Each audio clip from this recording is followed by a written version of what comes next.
حضرت عمر بن خطاب رضی اللہ تعالیٰ عنہ کے دور میں دینی تعلیمی نصاب کا مرکز اسلامی تعلیمات کی بنیاد پر مسلمانوں کی فکری اور روحانی تربیت تھا۔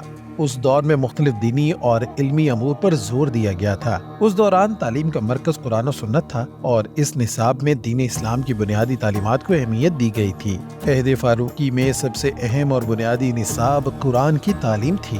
حضرت عمر رضی اللہ تعالیٰ عنہ نے یہ یقینی بنایا کہ ہر مسلمان بچہ اور بالغ قرآن کو سمجھے اور اس پر عمل کرے۔ قرآن کی تلاوت اور اس کی تفسیر کے علاوہ قرآن کی اخلاقی، فقہی اور سماجی تعلیمات کو سکھایا جاتا تھا۔ اس کے علاوہ حضرت عمر رضی اللہ تعالیٰ عنہ کے دور میں حدیث کو بھی بہت اہمیت دی گئی تھی۔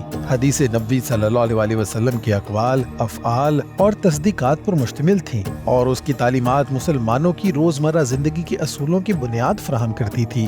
حضرت عمر رضی اللہ تعالیٰ عنہ نے خود بھی حدیث کے طلباء کو فنی مہارت کے ساتھ حدیث سیکھنے کی ترغیب دی تھی۔ اسلامی فقہ جیسے نماز، روزہ، زکوٰۃ، حج وغیرہ کی تعلیم اس نصاب کا اہم حصہ تھی۔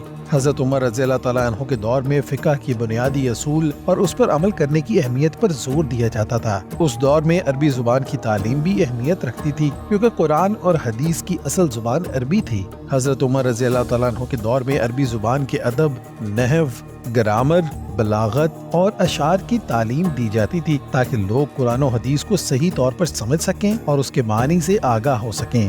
عہد فاروقی میں نبی صلی اللہ علیہ وسلم کی سیرت کو بھی اہم مقام حاصل تھا۔ مسلمانوں کو نبی صلی اللہ علیہ وسلم کی زندگی سے سبق سکھایا جاتا تھا تاکہ وہ اپنی زندگی کو اسلامی اصولوں کے مطابق ڈھال سکیں۔ اگرچہ حضرت عمر رضی اللہ تعالیٰ عنہ کے دور میں سائنسی اور فلسفیانہ تعلیم کا فروغ نہیں تھا جیسا کہ بعد میں اسلام کے سنہری دور میں ہوا۔ حضرت عمر بن خطاب کے دور میں اسلامی تعلیم کا نصاب بنیادی طور پر قرآن و سنت پر مبنی تھا۔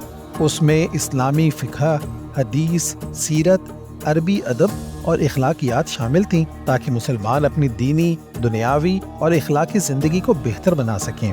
حضرت عمر رضی اللہ تعالیٰ عنہ نے یہ نظام اس لیے قائم کیا تھا تاکہ مسلمانوں کی روحانیت کی تکمیل اور ان کی روزمرہ زندگی کو اسلام کے مطابق ڈھالا جا سکے۔